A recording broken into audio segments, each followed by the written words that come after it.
Në vitin 476 pas Krishtit, Roma ra në gjunjë për shkak të një monedhe.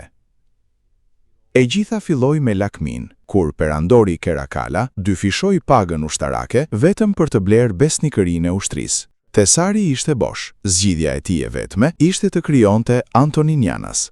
Ta stamponte atë me vlerë 2 danari, por ta mbushte vetëm me 1.5 herë më shumë argjend. Deri në vitin 260 pas Krishtit, monedhat ishin prej bakrit të pastër me shtresë argjendi të rreme që fshihej në duart e tyre. Ekonomia u shemb.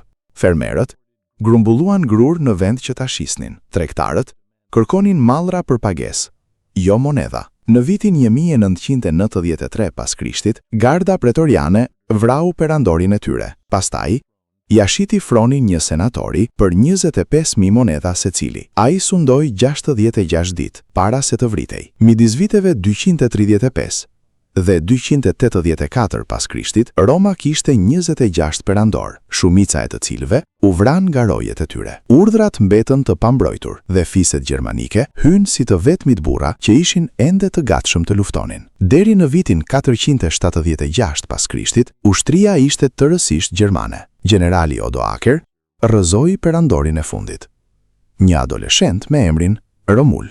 Pastaj erdhi rënja e Romës, e vrarë jo nga armiqt, por nga lakmia e saj.